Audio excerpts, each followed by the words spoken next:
تصویر مسفر سے سوال کرتی ہے کہ اسے کیوں بنایا گیا، مگر پھر کیوں انسان صدیوں سے اپنی تخلیق کے مقصد کو کھوج رہا ہے؟ دنیا کا ہر مذہب اور معاشرہ انسان کی تخلیق کے مقصد پر مختلف نقطۂ نظر رکھتا ہے، مگر آج تک انسانوں کا اجتماعی شعور انسانیت کی تخلیق کے مقصد پر متفق نہیں ہو سکا۔ پھر کیا انسان کی تخلیق کا کوئی مقصد ہے بھی یا نہیں؟ مذہب، فلسفے، سائنس اور منطق کی مدد سے اس سوال کا جواب ڈھونڈتا انسان کیوں اب تک مطمئن نہیں ہو سکا، اور کیا وہ کبھی مطمئن ہو بھی پائے گا؟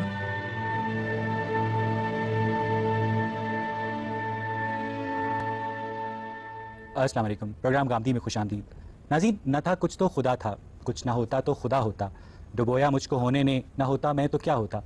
غالب نے اس شعر میں اس سوال کو سمو دیا ہے جو صدیوں سے انسان کے لاشعور اور شعور میں پیوست ہے، یعنی وہ سوال انسان کی تخلیق کا جواز ہے، وہ بنیادی وجہ جس کے لیے خدا نے حضرت انسان کو پیدا کیا، اور اسی بنیادی وجہ پہ آج ہم اپنے شرکا اور محترم جاوید احمد غامدی کے مابین گفتگو کو آگے لے کر چلیں گے۔ غامدی صاحب، انسان کی تخلیق کا مقصد کیا ہے؟ اللہ تعالیٰ اپنی جنت کے لیے مکینوں کا انتخاب کر رہا ہے۔ قرآن مجید سے یہ معلوم ہوتا ہے کہ اللہ تعالیٰ نے یہ فیصلہ کیا کہ وہ ایک ایسی دنیا بنائے گا جو ابدی ہوگی، جس میں موت پر بھی موت طاری ہو جائے گی، جس میں ماضی کا کوئی پچھتاوا نہیں ہوگا، مستقبل کا کوئی اندیشہ نہیں ہوگا۔ ایک ایسی دنیا میں جہاں انسان اپنا ارتقاء ہمیشہ کے لیے جاری رکھ سکے۔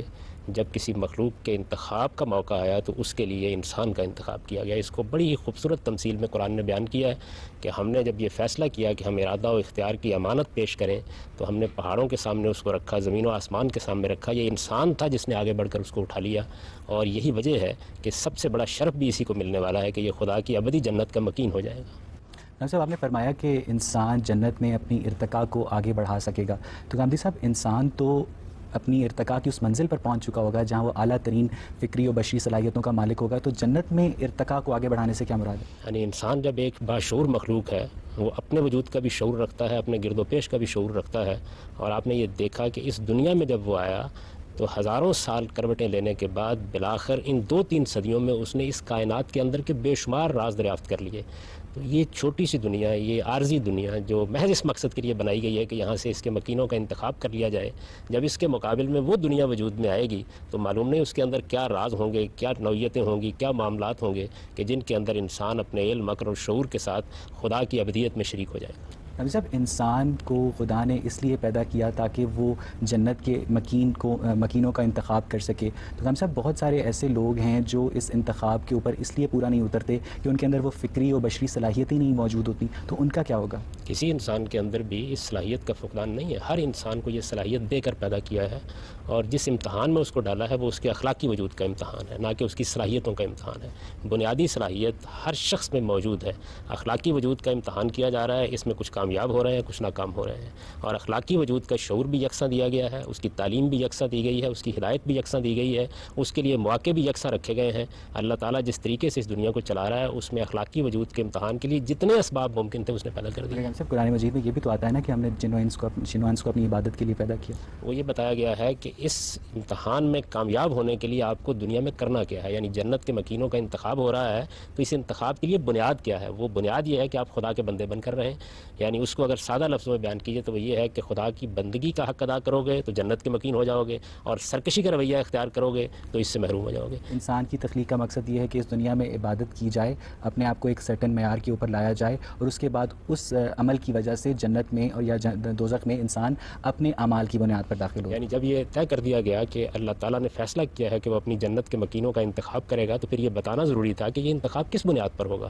تو یہ بنیاد ہے جو قرآن نے بتائی ہے کہ یہ سرکشی اور بندگی کی بنیاد پر ہوگا۔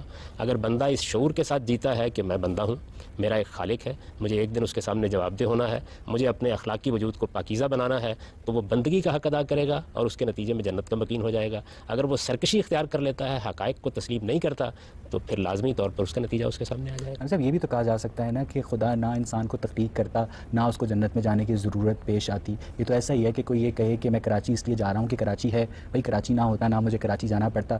تو ہم صاحب، یہ تو انسان کی پیدائش کے بعد اس کو ایک ٹیمپٹیشن دی گئی کہ تم اس کرائٹیریا کے اوپر عمل درآمد کرو تو تمہیں جنت یا دوزخ میں بھیجا جا سکتا ہے۔ لیکن انسان کی تخلیق یعنی حضرت آدم کی جو تخلیق میں پوچھنا چاہ رہا ہوں آپ سے کہ جو کی گئی اس کے وقت خدا کے ذہن میں کوئی کیا پلان تھا؟ جیسے مثلا یہ بھی تو کہا جاتا ہے نا کہ حوا کی نافرمانی کے نتیجے میں آدم کو جنت سے نکال دیا گیا، تو کیا وہ ساری تبدیلی کرنا پڑی پلان میں؟ نہیں، ایسی کوئی چیز نہیں ہے. اللہ تعالیٰ نے جو اس وقت اسکیم تھی اسی کو قرآن مجید میں بیان کیا، اسی کو بائبل میں بیان کیا ہے. جہاں جہاں بھی اللہ کے پیغمبر آئے انہوں نے یہی اسکیم انسانوں کو بتائی ہے. وہ واقعہ جو آپ نے بائبل میں بھی پڑھا ہوگا، قرآن میں بھی پڑھا ہوگا، وہ اصل میں انسان کو ایک باغ میں رکھ کر یہ دیکھا گیا کہ اس کے اندر جو پوٹینشیل ودیت کیا گیا ہے اس کا ظہور کیسے ہوتا ہے. اور وہ بڑی خوبصورت تمثیل ہے. اس میں اصل میں یہ بتایا گیا کہ دیکھو انسان کو ہم نے ایک جگہ رکھا اور پھر اس کے اوپر کچھ پابندیاں لگا دیں، تو معلوم ہوا کہ انسان جذبات میں آ کر خواہشات کا اسیر ہو کر پابندیوں کو توڑ بیٹھتا ہے.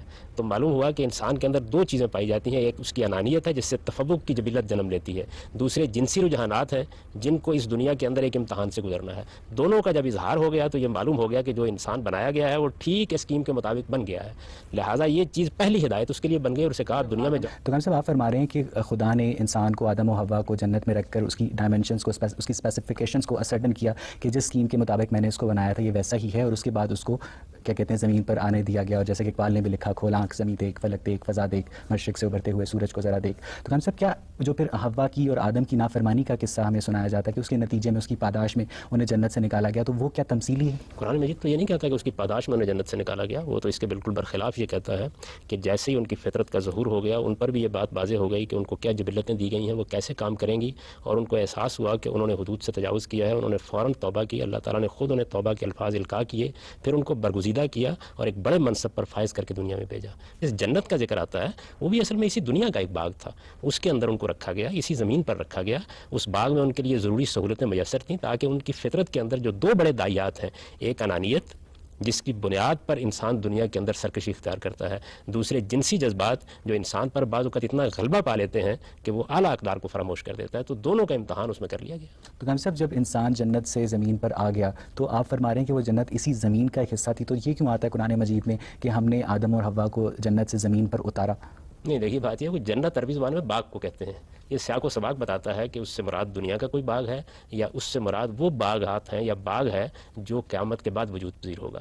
تو اسی دنیا کا ایک باغ تھا، اور یہ قرآن مجید کی عربی زبان کا اسلوب ہے. اہبتو کہا جاتا ہے. مثال کے طور پر یہی لفظ جب مصر کے بارے میں بنی اسرائیل کو خطاب کیا گیا تو وہاں اہبتو مصر میں اتر جاؤ، تو اس کا کیا مطلب ہے کہ وہ کسی جنت سے مصر میں اتر رہے تھے.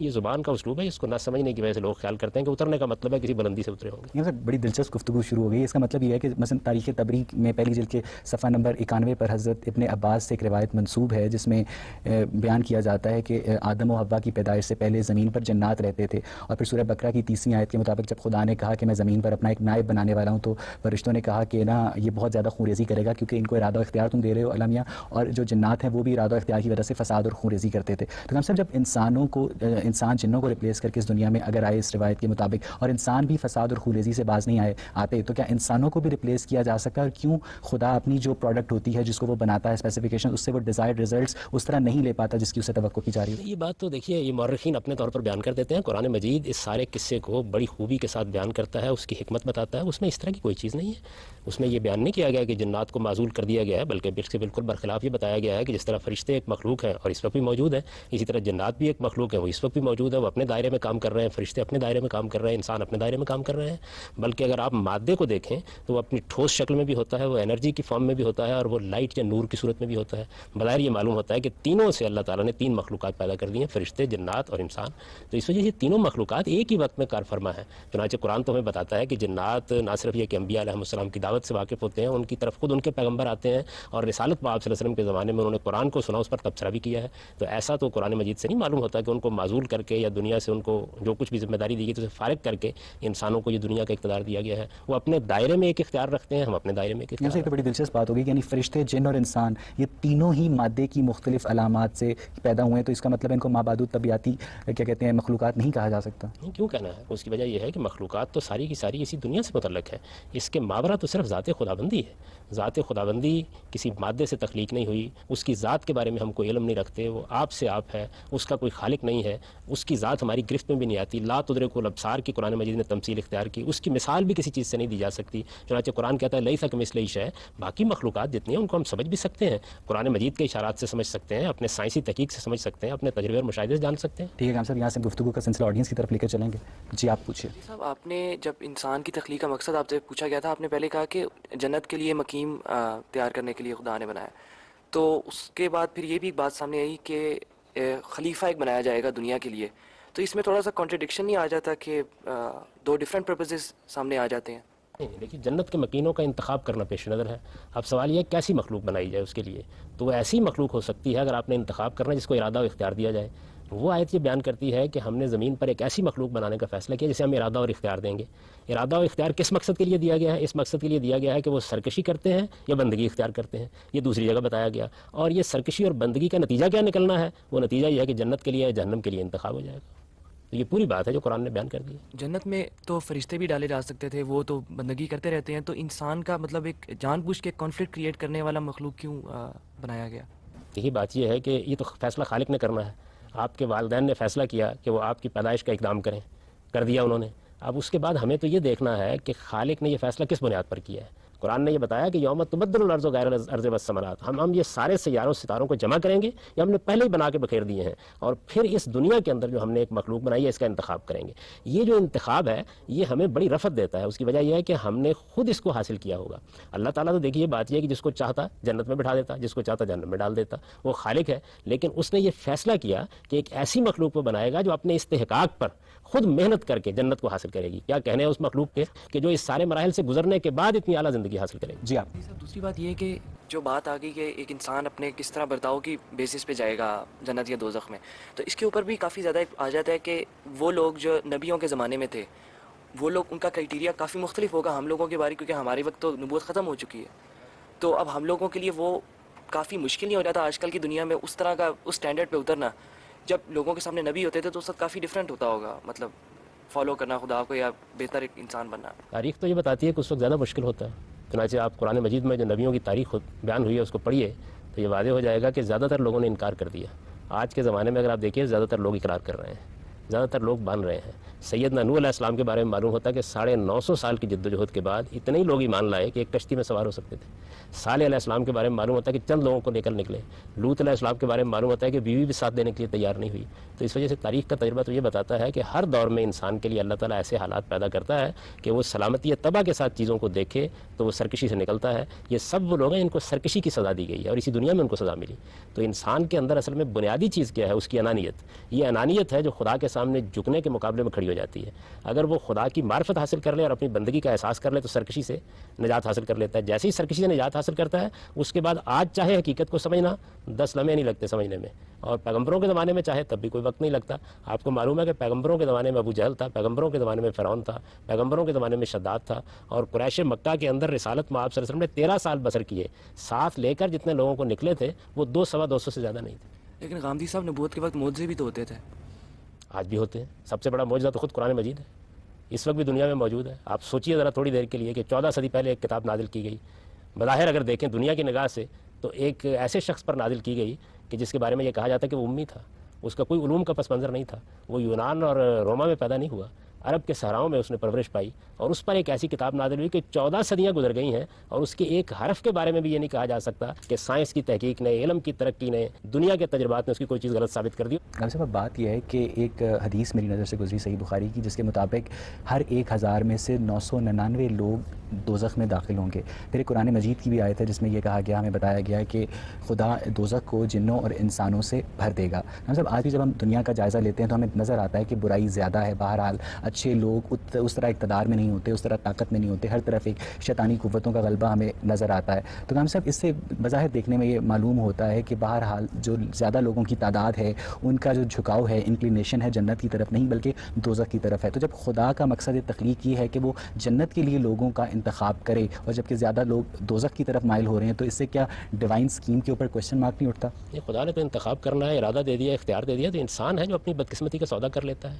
اور دوسری یہ جو بات عام طور طور پر بیان ہو جاتی ہے تو اس کا مطلب یہ ہے کہ بہت سے لوگ جنت کے مستحق نہیں ہو سکیں گے، وہ ابتداً جہنمی کے مستحق ہوں گے، اور ان میں سے بہت سے ہوں گے کہ جو اپنی اپنی سزا بھگت لینے کے بعد پھر جنت کے مستحق ہو جائیں گے۔ تو ایک عمل ہے جو وہاں بھی جاری رہے گا اسی طریقے سے، یعنی اگر کسی آدمی نے سرکشی اختیار کی ہے، استکبار اختیار کیا ہے، تو ہمیشہ کی جہنم میں ڈال دیا جائے گا۔ جو لوگ ایمان کے ساتھ غلطی کر بیٹھے، کوتاہی ہو گئی، کوئی گناہ ہو گیا، ان کے لیے سزا کی مدتیں ہو سکتی ہیں، وہ اس کو گزاریں گے، اور گزارنے کے بعد ایک ارتقائی عمل کے نتیجے میں جنت میں لیکن چلے جائیں گے۔ اس کی تخلیق کا مقصد کہ جب انسان آدم بھی نہیں بنا تھا اس وقت خدا کے ذہن میں کیا تھا کہ میں اپنی جنت کے لیے لوگوں کو منتخب کر رہا ہوں؟ بالکل یہی ہے، قرآن مجید نے بڑی وضاحت سے اس کو بتایا ہے۔ آپ اگر قصہ آدم و ابلیس کی آیات سورہ بقرہ کے شروع میں پڑھیں تو اس میں یہ بتا دیا گیا ہے کہ ہم نے یہ فیصلہ کیا، پھر آدم و حوا کو ہم نے ایک باغ میں رکھا، اس میں جب ان کی فطرت کا ظہور ہو گیا تو ہم نے اسی وقت انہیں بتا دیا کہ اب تمہارے اس سارے امتحان کا نتیجہ نکلنے والا ہے۔ وہ دیکھیے اس میں الفاظ ہیں فَإِمَّا يَأْتِيَنَّكُم مِّنِّي هُدًى، پھر میری ہدایت آتی رہے گی وقتاً فوقتاً، جو پیروی کریں گے ان کے لیے نہ ماضی کا کوئی پچھتاوا ہوگا، نہ مستقبل کا کوئی اندیشہ، اور جو یہ پیروی اختیار نہیں کریں گے ان کے لیے پھر تکذیب کریں گے، جھٹلائیں گے، ان کے لیے جہنم کی وعید ہے۔ صاحب آپ نے ایک جگہ یہ بھی فرمایا تھا ایک پروگرام میں کہ انسان پر ایک حیوانی دور بھی گزر چکا ہے، تو گاندھی صاحب اگر انسان کو خدا نے اس لیے پیدا کیا ہے کہ وہ اس کو ایک سلیکشن پروسیس سے گزار کے جنت یا دوزخ کے لیے مستحق قرار ٹھہرائے، تو گاندھی صاحب جو لوگ حیوانی دور میں پیدا ہوئے تھے تو ان کی تخلیق کا کیا مقصد تھا؟ وہ تو اس پروسیس پہ عمل نہیں کر سکیں گے نا؟ ان کی تخلیق کا وہی مقصد تھا جو حیوانات کی تخلیق کا مقصد ہے، یعنی وہ تو انسان ابھی بنے ہی نہیں تھے، اللہ تعالیٰ نے یہ قالب بنایا تھا ان کا۔ انسان دو چیزوں کا مجموعہ ہے، ایک اس کا قالب ہے، یہ اس کا حیوانی وجود ہے۔ اس حیوانی وجود کے اندر وہ شخصیت ودیت کی گئی ہے، قرآن مجید اس کو بیان کرتا ہے کہ ہم نے انسان کے حیوانی وجود کو جب پایا تکمیل تک پہنچا لیا، نفخت فیہ من روحی، اس کے بعد اس میں اپنی پھونک پھونکی اور اس کے نتیجے میں اس کو شعور ملا، انسانیت ملی۔ تو انسانیت جس گروہ کو دی گئی وہ ہے جس کی ابتدا آدم و حوا سے ہوئی ہے۔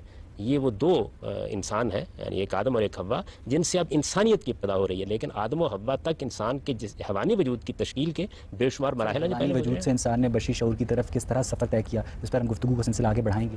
ہم صاحب فتوحات مکیہ میں ابن عربی نے ایک واقعہ بیان کیا ہے جس کے مطابق انہوں نے لکھا ہے کہ ایک جن خانہ کعبہ میں حج کر رہا تھا، تو ایک شخص نے اس سے پوچھا تمہاری عمر کتنی ہے؟ تو اس نے کہا کہ میری عمر کئی ہزار برس ہے۔ تو اس نے کہا اچھا تمہاری عمر کئی ہزار برس ہے تو تم نے آدم کو تو دیکھا ہوگا؟ تو اس جن نے استہزائیہ انداز میں پوچھا کہ کون سا آدم؟ آدم تو کئی تھے۔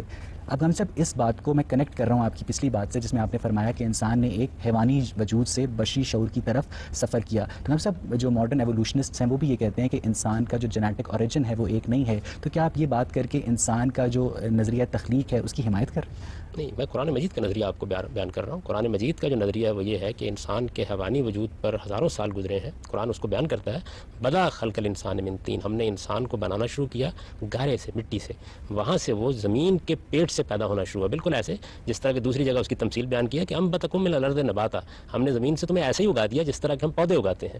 تو انسان کے لیے جو چیز اب رحم مادر ہے، ماں کا پیٹ ہے، وہی چیز پہلی تخلیق میں زمین کا پیٹ بنا، تو زمین کے پیٹ سے انسان پیدا ہونا شروع ہو گئے۔ یہ انسان ہی نہیں بلکہ دوسری مخلوقات بھی پیدا ہوئیں، یہ حیوانی وجود کی تشکیل تھی۔ جب یہ پایا تکمیل کو پہنچ گئی کئی نسلوں میں، اس کے بعد اللہ تعالیٰ کہتے ہیں کہ پھر میں نے کیا کیا، ثم جعل نسلہ من سلالۃ من ماء مہین، پھر میں نے خود اپنی نسل پیدا کرنے کی صلاحیت اس میں پیدا کر دی۔ جب یہ صلاحیت پیدا ہو گئی اس کے بعد فرمایا ہے کہ پھر میں نے اس کے اندر انسانی شعور بخشا، اور پھر اس قالب میں جب انسان آیا تو وہ پہلے انسان آدم و حوا تھے، ہم سب انہی کی اولاد ہیں۔ صاحب یہاں سے گفتگو کا سلسلہ آڈینس کی طرف لے کے چلیں گے، جی آپ پوچھیں۔ جس کو بہترین دودھ بھی میسر ہے اپنے گھر پہ، بہترین شہد بھی میسر ہے اپنے گھر پہ، پوروں کی اس کے پاس کوئی کمی نہیں ہے، ایسی شراب بھی میسر ہے جس میں مستی بھی ہے، سرود بھی ہے، اس کے لیے جنت میں کیا اٹریکشن ہے؟ اس نے موت پر قابو پا لیا، بڑھاپا نہیں آئے گا، اضمحلال نہیں ہوگا، شباب نہیں جائے گا۔ جنت صرف اس چیز کا نام نہیں ہے جن چیزوں کا آپ نے ذکر کیا، جنت نام ہے ابدی زندگی کا، جہاں موت پر موت واقع ہو جائے گی۔ اس سے بڑھ کر انسان کی خواہش کیا ہو سکتی ہے؟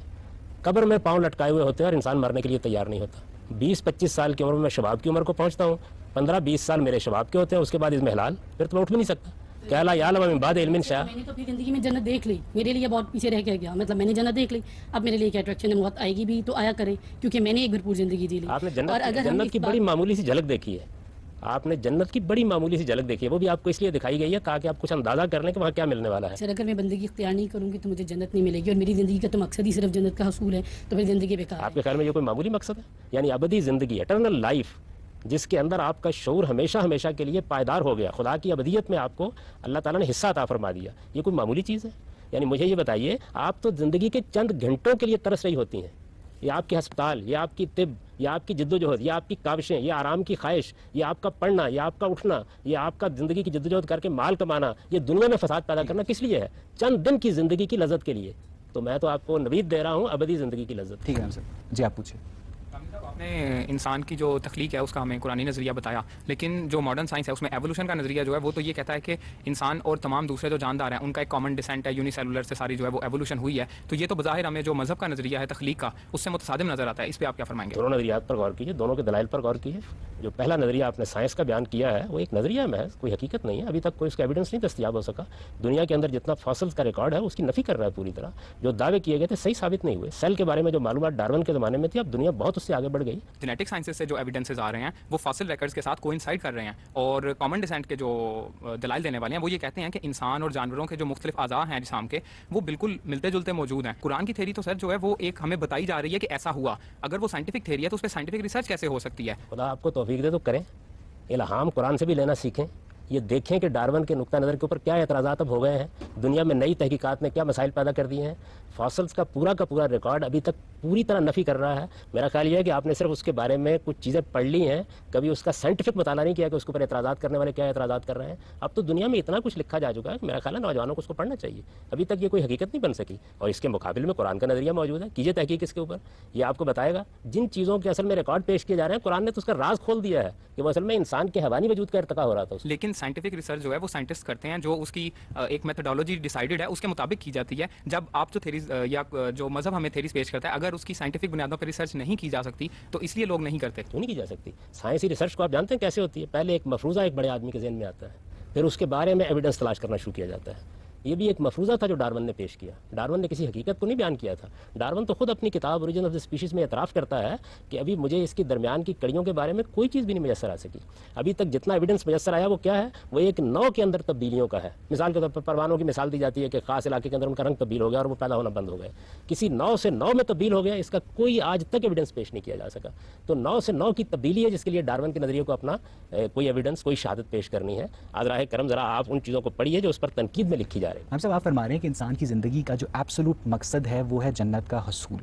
جس جنت کا مذہب ہمیں کیا کہتے ہیں ہمیں اس کا نقشہ کھینچتا ہے، اس میں تو ایک ایسے لگتا ہے کہ جیسے وہاں صرف بشر جو کیا کہتے ہیں جبلی وجود ہے، حیوانی وجود ہے، انسٹنکٹیو وجود ہے کہ وہاں دودھ اور شہد کی نہریں ہیں، وہاں حوریں ہیں. اس کی تسکین کے لیے تو کافی سامان موجود ہے جو اس کا حیوانی وجود ہے، جو اس کا انسٹنکٹیو بینگ ہے. لیکن اس کے جو بشری شعور ہے، جو اس کی انٹلیکچوئل سینس ہے، وہ کیا متاثر نہیں ہوگی؟ کیا وہ جمود کا شکار نہیں ہوگی؟ جب جس خدا نے عارضی دنیا بنائی ہے اس نے آپ کو یہاں جمود کا شکار نہیں ہونے دیا، تو جو ابدی دنیا بنائے گا، کیا عقل یہ نہیں کہتی کہ آپ اس عارضی دنیا میں جتنا تنوع، جتنی جدت، جتنی ندرت، جتنے ارتقاء کے مواقع اس نے پیدا کر دیے ہیں، قیاس کریں کہ وہ خداوند جب ابدی دنیا بنائے گا تو کیا بنا ڈالے گا؟ یعنی اس دنیا کے اوپر قیاس کریں گے نا. علم کی بنیادی اصول یہی ہوتا ہے کہ جو آپ کے سامنے موجود ہے یہ دیکھیں وہ کیا ہے. عارضی دنیا ہے، موت تعاقب کر رہی ہے، 20-25 سال کے بعد بڑھاپا آ جاتا ہے، خواہشیں پوری نہیں ہوتی، آرزویں دم توڑ جاتی ہیں. اس سب کچھ کے باوجود اتنی لذت پیدا کر دی ہے، اتنی کشش پیدا کر دی ہے کہ کوئی چھوڑنے کے لیے تیار نہیں ہوتا. ٹھیک ہے نام صاحب جی آپ پوچھیں. حدیث میں غالباً ایک روایت اس طرح سے ہے کہ حضرت موسیٰ نے حضرت آدم پہ کوئی اعتراض کیا تھا کہ آپ کے نکلنے کی وجہ سے جنت میں ہمیں یہ سب کچھ بھگتنا پڑ رہا ہے. تو اس کے جواب میں آدم نے غالباً یہ فرمایا تھا کہ مجھے اس بات کا تانا دیتے ہو جو میرے پاس میں نہیں تھی. میں اس کا مفہوم کچھ اس طرح سے، تو وہ اس کا مطلب اشارہ اس طرف ہے کہ جو انسان آدم صاحب جنت سے جب نکلے تو وہ غلطی تھی اور اس کی سزا کے چکر میں یہ باقی تمام سلسلہ شروع ہوا. دوسری بات یہ کہ جیسے انسان کے آپ جمود کی بات کرتے ہیں کہ جمود کا شکار نہیں ہے، کیا انسان ازل سے جمود کا شکار نہیں ہے؟ انسان کبھی خدا نہیں بن سکتا. اگر میں کبھی سوچوں تو میں خدا نہیں بن سکتا، جو کہ ایک آپٹیمم بینگ ہے. اب میں ارتقاء میں جتنی مرضی منزلیں طے کرتا چلا جاؤں، میرے آخر تو کچھ نہیں ہے. وہی ایک حقیقت ہے، وہ میں اب مان لوں، وہ میں ایسے 50,000 سال بعد مان لوں، وہ میں جنت میں جا کے مان لوں. خدا تو ہے، تو میں تو رک گیا ایک جگہ پہ آ کے. جی ہم صاحب پہلی بات کے جواب میں یہ گزارش ہے کہ جب قرآن مجید ہمارے پاس موجود ہے اور وہ یہ بتا رہا ہے کہ انسان کی تخلیق کس طریقے سے ہوئی ہے، اس کا مقصد کیا ہے، پیش نظر کیا ہے، اور بڑی وضاحت سے بیان کر رہا ہے. اس کے بعد روایت کی حیثیت کیا ہے اس کو قرآن کی روشنی میں دیکھا جائے گا. روایات انسانوں سے انسانوں تک پہنچی ہیں. پیغمبر صلی اللہ علیہ وسلم نے کیا فرمایا تھا، بات کیا بن گئی، کیا صورت اختیار کر گئی، محققین جانتے ہیں کہ اس میں کتنی کچھ مراحل آتے ہیں. تو ہمیں جن معاملات میں قرآن نے ایک ہدایت دے دی ہے وہ اللہ کی کتاب ہے. پیغمبر نے جن الفاظ میں اسے پیش کیا انہیں میں محفوظ ہے. اس کے بعد کسی چیز کی کوئی اہمیت نہیں ہے. ہر روایت کے بارے میں محدثین کا متفقہ اصول ہے تو اس کو خود قرآن کی روشنی میں دیکھا جائے گا. دوسرے سوال کے جواب میں عرض کروں گا کہ دیکھیے میں نے جمود کا ذکر قیامت کے بعد کی زندگی کے بارے میں کیا ہے. اس دنیا کے اندر تو انسان کو عارضی طور پر بھیجا گیا ہے. یہاں تو بے شمار مسائل ہیں جن کے اندر وہ زندگی بسر کرتا ہے. ان کا سوال یہ تھا کہ کیا وہاں ہم جمود کا شکار نہیں ہو جائیں گے؟ تو میں نے عرض کیا ہے کہ یہ دنیا کی زندگی جو عارضی طور پر ہے اس میں تو ایک لمحہ بھی جمود کا نہیں آتا، ہر لحظہ اضطراب ہے. دنیا کی زندگی تو عارضی تو دنیا کی زندگی بھی نہیں ہے ان لوگوں کے لیے جو مومنین ہیں، کیونکہ ان کی سیلف تو آگے چلی گئی. اب یہ وجود نہ گیا تو نہ گیا، سیلف تو کنٹینیو کر گئی نا. تو عارضی تو ان لوگوں کے لیے جو آگے نہیں جائیں گے، جو آگے چلے جائیں گے ان کے لیے تو عارضی یہ بھی نہیں ہے. آگے سبھی جائیں گے، ایسا نہیں کہ صرف مومنین جائیں گے، مطلب وہ جنت میں آگے ماننے continue- والے بھی جائیں گے، نہ ماننے والے بھی جائیں گے. قرآن مجید تو یہ کہتا ہے کہ ایک ایک شخص کو یا ایھا الانسان انک کادح الی ربک کدحا، آپ ہر لحظہ، ہر لمحہ، ہر دن پروردگار کی طرف بڑھ رہے ہیں. تو اس وجہ سے وہاں تو آپ کو جانا ہے، مجھے بھی جانا ہے، ہر ایک کو جانا ہے. اس کی سپریم کیا ہے؟ ہم کہاں تک بڑھیں گے؟ وہاں تک جہاں تک ہمارا پروردگار چاہے گا. ہم اپنے حدود پہچانیں. یہ کیا صورتحال ہے کہ ایک بکری، ایک بھیڑ اپنے حدود سے تجاوز کر کے انسان بننا چاہے، اور انسان اپنے حدود سے تجاوز کر کے خدا بننا چاہے. انسان کے لیے اصل علم یہ ہے کہ اپنے حدود کو پہچان کر اپنی تخلیق کے اوپر غور کرے. ڈارون کا افسانہ اپنی جگہ، حقیقت واقعہ تو یہ ہے کہ بکری آج سے صدیوں پہلے بلکہ کروڑوں سال پہلے بھی ایسے ہی موجود تھی، آج بھی ویسے ہی موجود ہے. اس میں چیز ہے، میں نے ایک فائنل ٹیم کا انتخاب کرنا ہے تو میں اس سے پہلے کچھ ٹیسٹ ٹیموں کی امتحان لیتا ہوں. اب یہ تو میں انسان ہوں، مجھے نہیں پتا کہ بھی اچھا کھلاڑی کون ہے، برا کھلاڑی کون ہے. میں امتحان لیتا ہوں تاکہ ایک اچھی ٹیم بنا لوں. اب خدا کے ساتھ یہ معاملہ نہیں ہے. خدا کو پتہ ہے کہ اچھا انسان کون ہے، برا کون ہے، کس نے کیا کرنا ہے. تو کیا یہ بہتر نہیں تھا خدا کے لیے کہ ہم جیسے گناہ گاروں کو جنہوں نے دوزخ میں چڑھنا ہے ان کو نکالیں؟ بھائی دوزخ بھرنے کی کیا ضرورت ہے؟ آپ جنت ہی رکھیں، اس میں فائنل جو ڈالیں ان کو ڈال کے ختم کریں سلسلہ. یہ تو آپ نے اپنی کمزوری کا اعتراف کر لیا، اور آپ نے ہم جیسے سارے انسانوں کو گناہ گار کیوں کہہ دیا؟ دنیا میں انبیاء ہیں، صدیقین ہیں، شہداء ہیں، صالحین ہیں، اس انتخاب میں کامیاب ہوئے ہیں. آپ ان کی طرف بھی نگاہ اٹھا کے دیکھیے. میں نے تو آپ سے عرض کی ہے، انتخاب کیسے ہوتا اگر ارادہ و اختیار نہ دیا جاتا؟ ارادہ و اختیار دیا جائے گا، ارادہ و اختیار دیا جائے گا تو پھر گناہ گار بھی ہوں گے، پھر سرکش بھی ہوں گے، پھر گوارہ کرنا پڑے گا. اور اگر خدا اپنے علم کی بنیاد پر فیصلہ کرتا تو مثبت فیصلہ تو قبول کر لیا جاتا، منفی فیصلہ کیسے قبول کیا جاتا؟ نہ قبول کریں. خدا بے نیاز ہے، اس کو لوگوں کے فیصلوں سے کیا ہے؟ خدا عادل بھی ہے. یہ آپ نے خدا کی صرف ایک ہی صفت جانی. خدا علیم ہے، خدا حکیم ہے، خدا عادل ہے. وہ اپنی ساری صفات کے ساتھ ہے. وہ بے نیاز ہے، وہ بے نیاز ہے اس معنی میں کہ اسے کسی کی ضرورت نہیں ہے، لیکن وہ علم و حکمت کے ساتھ دنیا کے ساتھ معاملہ کر رہا ہے. اس وجہ سے وہ عدل کے خلاف، حکمت کے خلاف کیسے کر سکتا ہے؟ اگر کسی انسان کو وہ جہنم میں ڈال دیتا اپنے علم کی بنیاد پر تو وہ کھڑا ہو کے کہہ سکتا تھا کہ مجھے تو موقع ہی نہیں دیا آپ نے. ٹھیک ہے سر. کہ انسان کا بنیادی مقصد یہ ہے کہ وہ جنت جائے، اور ہم مسلمانوں اور ایک سلیکشن پروسیس سے بھی گزریں گے اس جنت میں جانے کے لیے. تو ہم مسلمانوں کو تو چلیں یہ خوش قسمتی ہے کہ ہمیں پتہ ہے کہ وہ کیا ہم نے چیزیں کرنی ہیں جس پہ ہم پورے ہوئیں گے تو ہمارا سلیکشن ہو جائے گا اور ہم جنت میں چلے جائیں گے. تو کیا یہ جنت صرف مسلمانوں کے لیے ہے یا غیر مسلمانوں کے لیے بھی ہے؟ اگر غیر مسلمانوں کے لیے بھی ہے تو ان کا سلیکشن پروسیس ہم سے مختلف ہوگا یا ہماری طرح کا ہی ہوگا؟ ایک ہی معیار ہے، ایک ہی پر سب کو پرکھا جا رہا ہے. جتنے بھی لوگ جن کو آپ غیر مسلم کہتے ہیں ان کے کبھی آپ کتابوں کو پڑھیں، ان کے اہل علم سے ملیں، وہ سب اسی کی تمنا میں جی رہے ہیں. بائبل بھی یہی بیان کر رہی ہے، وید بھی یہی بیان کر رہے ہیں، قرآن بھی یہی بیان کر رہا ہے. تو وہ سب جنت کی دوڑ میں لگے ہوئے ہیں. ایسے تو نہیں ہے جیسے اگر آپ کہتے ہیں کہ خدا کی بندگی کو ماننا ہے تو بہت سے لوگ ہیں جو فری میسنریز بھی ہیں، وہ تو شیطان پرست ہیں. بہت سے لوگ ہیں جو ہندو بھی ہیں جو ایک سے زیادہ خدا کو مانتے ہیں، تو ان کی بندگی میں ویسی فرق آ جائے گا. تو پھر ان کے لیے جنت کا کوئی وجود نہیں ہے یا ان کے لیے جنت بنائی نہیں گئی ہے؟ جنت تو سب انسانوں کے لیے ہے. سب انسانوں کے لیے خدا نے جنت بنا دی، ارادہ و اختیار دیا. اس کے بعد بتایا کہ اس کا معیار کیا ہے. وہ ایک ہی معیار ہے، اور وہ معیار قرآن مجید نے بھی بیان کر دیا، بائبل نے بھی بیان کر دیا، تمام الہامی صحیفے بیان کرتے ہیں. وہ معیار یہ ہے کہ خدا کی سچی معرفت، اس کے حضور میں جواب دہی کا احساس اور اچھا عمل. یہ جو بھی کر رہا ہے، قرآن تو تمام مذاہب کا نام لے کے یہ کہتا ہے کہ مسلمان ہوں، یہودی ہوں، نصرانی ہوں، صابی ہوں، اس کے زمانے میں جتنے مذہب تھے سب کا ذکر کرنے کے بعد یہ کہتا ہے کہ ایک ہی معیار پر سب کو جانچا جائے. نہیں، پر ہمیں یہ بھی تو پتہ ہے کہ جو مسلمانوں کے علاوہ کرسچینٹی لے لیں، بائبل بدل چکی ہے آج تک، اور باقی سارے ہم تو قرآن کس قسمتی ہے ہماری کہ قرآن نہیں بدلا.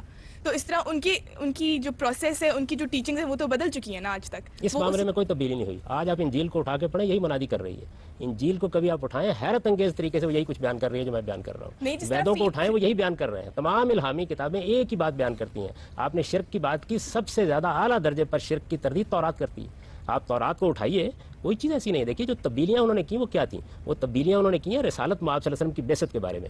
یعنی قوموں کے اندر جو ایک انانیت پیدا ہو جاتی ہے کہ پیغمبر ہم سے باہر کیوں آ جائے، تو وہ نبوت کے بارے میں چند چیزیں جن کو انہوں نے تبدیل کیا. جنت کی طلب، عمل صالح کی ترغیب، حضرت مسیح ایسے ہی دیتے ہیں. یہ تو وہ مذاہب ہیں جو ہمیں پتہ ہے، جس طرح ہم کہتے ہیں جو کتابی مذاہب ہیں، جن کی کتابیں آئی ہوئی ہیں، یہ یہودی، کرسچن، مسلمان. پر بہت سے ایسے مذاہب بھی ہیں جو نہیں آئے ہوئے ہیں اترے ہوئے. بہت سے لفظ آپ نے کیسے بول دیا. دنیا میں 2.5 ارب کے قریب اس وقت مسیحی ہیں، اور 1.5-2 کروڑ کے قریب یہودی ہیں، 1.25 ارب کے قریب مسلمان ہیں، باقی ہندو ہیں جن کی کتابوں سے ہم واقف ہیں. بڑی تھوڑی تعداد ہے باقی. اور ان مذاہب کے اندر تعداد کا کیا قصور ہوا؟ ان مذاہب کے اندر ان تک بھی حق پہنچ گیا. اللہ کا کام تو یہ کہ ہدایت پہنچا دی اس نے.